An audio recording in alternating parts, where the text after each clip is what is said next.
जम्बू द्वीपे भरत खंडे आर्यावर्ते भारतवर्षे। जम्बू टॉक्स देखने वाले हमारे सभी दर्शकों का बहुत बहुत स्वागत, अभिनंदन। मैं हूं आपके साथ निधीश गोयल, करता हूं आप सभी का यथोचित अभिवादन।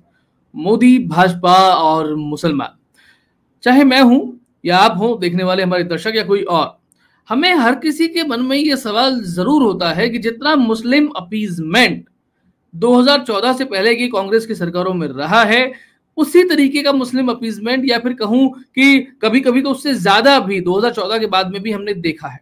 और आज हम ये बात भी देखते हैं कई बार कि मुसलमानों को कभी डॉक्टर्स, कभी इंजीनियर्स, कभी आईएएस ऑफिसर्स, इवन ब्यूरोक्रेसी में जितने पद खोले जा रहे हैं, उसके बारे में चिंता लगती है कि अगर ये इस तरीके से सरकारी सिस्टम में आए जो आज से पहले नहीं थे, तो क्या ये इस देश के लिए सही होगा। हम देश की रणनीति बनाने वाले लोग नहीं हैं, हम उस कदर इंटेलेक्चुअल भी नहीं है कि हम आगे आने वाले 20-50 सालों की बात कर सकें। हालांकि बहुत सारे हमारे सोशल मीडिया के वीर जो हैं वो इस तरीके की बातों को कहते हैं कि जैसे कि वो भविष्यवक्ता है और उन्होंने जो कह दिया है, हालांकि आज क्या होने कल क्या होने वाला है उसका आज नहीं पता है। इसका उदाहरण हम लोगों ने महाराष्ट्र में देखा था। किसी ने नहीं कहा था कि एकनाथ शिंदे सीएम बनेंगे, चाहे कोई कितना अच्छा से अच्छा राजनीतिक विश्लेषक क्यों ना हो, लेकिन एकनाथ शिंदे सीएम बन गए। अब ये अलग बात है कि राजनीतिक विश्लेषक तो छोड़िए, ये खुद एकनाथ शिंदे और देवेंद्र फडणवीस को भी नहीं पता था। तो मुसलमानों के बारे में भाजपा की और नरेंद्र मोदी, अमित शाह की राजनीति रणनीति क्या कहती है, इसके बारे में हम लोग बहुत आसानी से कयास नहीं लगा सकते। लेकिन हम इतना जरूर बता सकते हैं, जिस तरीके की समझ हम लोगों को दिखाई दे रही है इस समय राजनीतिक रूप से, और खास तौर पे दो बड़े वाकये जो भी हालिया दिनों में हुए हैं, एक उत्तर प्रदेश में और दूसरा हैदराबाद में। उत्तर प्रदेश में क्या हुआ, आजमगढ़ और रामपुर, ये दो बाई इलेक्शंस भाजपा जीत जाती है।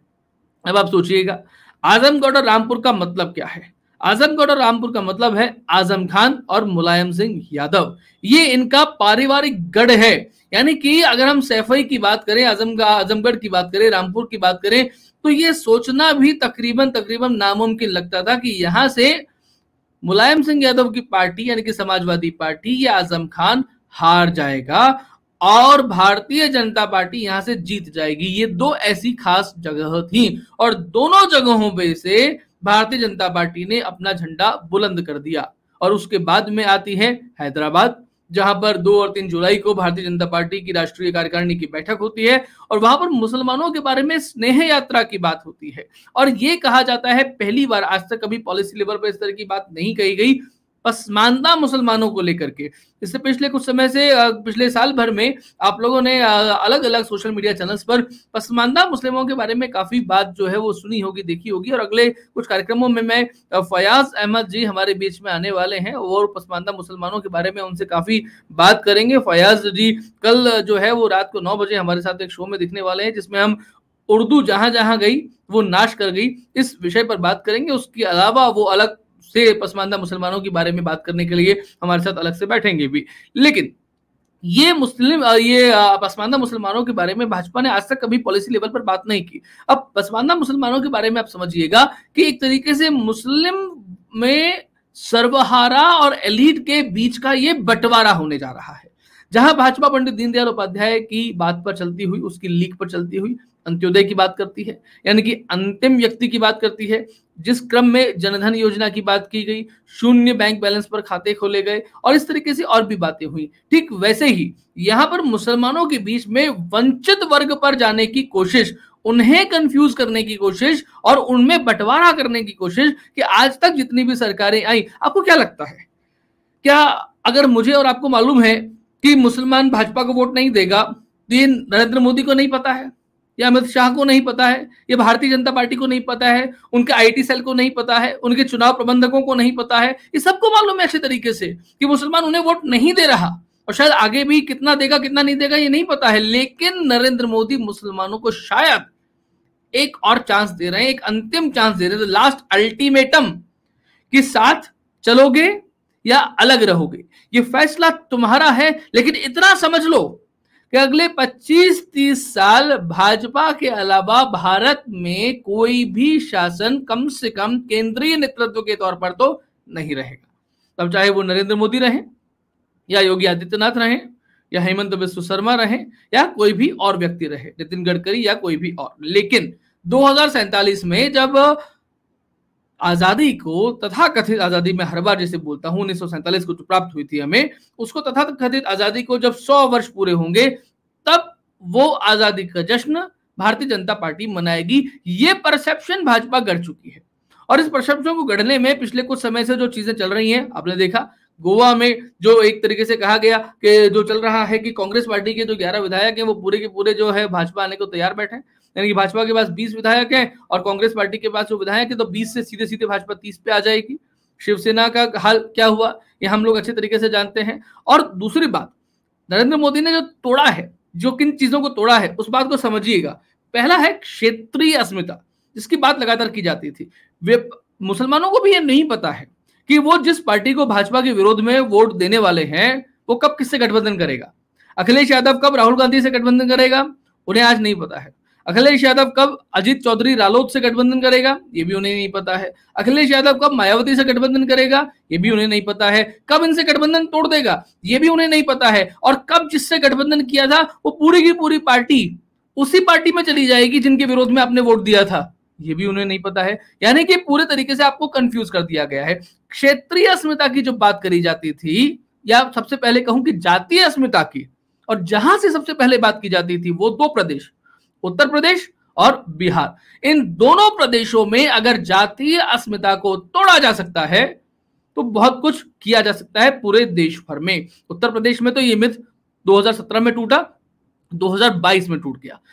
बिहार में भी पिछले चुनाव में काफी हद तक वो टूट गया था और 2022 में ही, हालांकि 2022 में बिहार में चुनाव होने निश्चित नहीं है, लेकिन 2022 में बिहार में चुनाव आप देख सकते हैं। जिस तरीके की गणित वहां पर, जिस तरीके की गतिविधियां वहां पर चल रही हैं, और बिहार में भी ये जातीय अस्मिता की बात टूटना अब लगभग तय हो चुका है।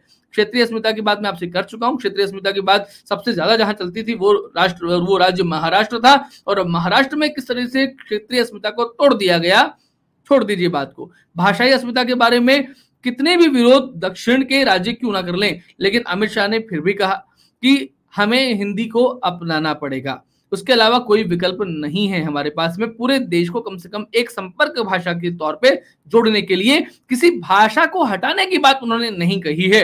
ऐसे में यानी कि भाषाई अस्मिता की बात पर जो राज्य लगातार आगे बढ़ते रहते थे उन्हें भी एक तरीके से अच्छा खासा संदेश दे दिया गया है। यानी कि जातीय अस्मिता की बात हो गई, साथ साथ में बात हो गई भाषाई अस्मिता की, साथ साथ में बात हो गई क्षेत्रीय अस्मिता की। अब सेकुलर पॉलिटिक्स के बारे में आप सोचिएगा कि उदयपुर में कन्हैया लाल जी का जिस तरीके से मर्डर हुआ, उनकी जघन्य हत्या की गई, उस जघन्य हत्याकांड के बाद में दुनिया भर के, यानी कि भारत में तो कम से कम जितने भी विपक्षी दल हैं वो सारे के सारे बड़े बड़े नेता उदयपुर में आ जाते, लेकिन कितने आए, क्यों नहीं आ पाए? ये पहलू खान का जब कांड हुआ था और उससे पहले जितने भी चीजें हुए थे, राहुल गांधी फटाफट से वहां पर आते थे। आज उदयपुर क्यों नहीं गए, किस कारण से नहीं जा पाए, और क्यों जाने का सोच नहीं पाए? वो इसलिए नहीं सोच पाए क्योंकि आज मुस्लिम वोट्स का वीटो, उनकी जो वीटो पावर हुआ करती थी, ये नरेंद्र मोदी ने पिछले 8 साल में खत्म कर दी है। मुस्लिम वोटों की जो आक्रामकता हुआ करती थी, ये नरेंद्र मोदी ने खत्म कर दी है। और इसीलिए विपक्षी दल भी अब मुस्लिम वोट की बात करने से थोड़ा घबराने लगे हैं कि अगर हम अधिक मुस्लिम वोट की बात करेंगे तो वो तो मुझे मिलेंगे या नहीं मिलेंगे ये पता नहीं है, लेकिन हिंदू वोट मुझसे जरूर छिटक जाएंगे। आप देख लीजिए अजमेर दरगाह में जो जिस तरीके से चीजें निकल के सामने आई, वहां का जो खादिम है उसका जो संलिप्तता सामने आई उदयपुर केस में, होटल्स खाली पड़े, 90% बुकिंग्स रद्द हो गई हैं। और अजमेर दरगाह कमेटी का यह मानना है कि अगर हिंदुओं ने उनसे विद्रोह कर लिया और वहां पर जाना बंद कर दिया तो साल भर में 390 करोड़ का घाटा होना तय है, केवल एक विरोध के कारण से, सामान्य विरोध के कारण से, जैसे उनकी नजर में असामान्य कहा जाएगा और ये असामान्य मानना चाहिए। तो ये वाली बातें अगर पूरे देश में हो जाती हैं तो सोचिए उसका क्या असर पड़ेगा। ये नरेंद्र मोदी ने कर दिया है और उन्होंने एक साफ कह दिया, इसलिए मैंने कहा कि लास्ट चांस है और 2024 नरेंद्र मोदी के लिए आगे की मुस्लिम रणनीति तय करेगा। एक तरीके से मान लीजिए कि वो मुस्लिम लोगों को एक लास्ट चांस दे रहे हैं कि समझ लीजिए, एक बार फिर कहता हूं, साथ चलोगे अच्छी बात है, अलग चलोगे और अच्छी बात है, लेकिन सत्ता में केवल और केवल भाजपा रहने वाली है, चाहे राज्यों की बात कर लें या केंद्र की बात कर लें। तुम्हें अपना फायदा कहां दिख रहा है ये सोच लो। साथ में आओगे, फायदे में रहोगे, और साथ में आने के बाद में भाजपा उनके साथ में क्या करेगी ये 2024 के बाद में पता लगेगा। लेकिन आज उनको संदेश क्लियर है, क्योंकि भाजपा ने अपना परसेप्शन गढ़ लिया है, और वहां भी गढ़ लिया है कि तुम चाहे हो या ना हो साथ में, लेकिन जीतती भाजपा जा रही है, और रिजल्ट्स उसकी इस बात पर ठप्पा लगा रहे हैं। और ये ठप्पा लगातार दिख रहा है, केवल परसेप्शन के तौर पे नहीं आ रहा। और आजमगढ़ और रामपुर ने ये बात बहुत क्लियर कर दी है। इससे बड़ा स्पष्ट संदेश मुसलमानों को दूसरा नहीं दिया जा सकता था, और इसीलिए पहली बार पॉलिसी लेवल पर पसमानदा मुसलमानों की बात की गई है, यानी कि मुसलमानों को भी अंदर से तोड़ने की बात की गई है कि कैसे सर्वहारा और एलीट के बीच, एलीट क्लास के बीच बंटवारा कर दिया जाए, मुसलमानों में उनके वंचित वर्ग को भाजपा से जोड़ दिया जाए। आगे की रणनीति क्या होगी ये धीरे धीरे करके समय बताएगा, लेकिन आज नरेंद्र मोदी ने उन्हें अल्टीमेटम दे दिया है। अल्टीमेटम ये शब्द उपयोग नहीं किया, लेकिन इस बात को समझ लीजिएगा कि अल्टीमेटम दिया जा चुका है कि तुम साथ में रहो या न रहो, भाजपा जीतेगी, साथ में रहोगे तो तुम्हारा फायदा, साथ में नहीं रहोगे तो तुम्हारे साथ में कौन सा कायदा अपनाया जाएगा ये राम जाने। आज के कार्यक्रम में इतना ही। अगर आपको लगता है कि देश और धर्म के लिए हम कुछ अच्छा काम कर रहे हैं तो हमें सहयोग जरूर कीजिए, नैतिक सहयोग कीजिए, और यथासंभव, यथा इच्छा, यथाशक्ति पत्रम पुष्पम के माध्यम से धर्मांश नियमित रूप से आर्थिक सहयोग हमें दीजिएगा। आज के कार्यक्रम में इतना ही। नमस्ते, जय हिंद, जय भारत, वंदे मातरम।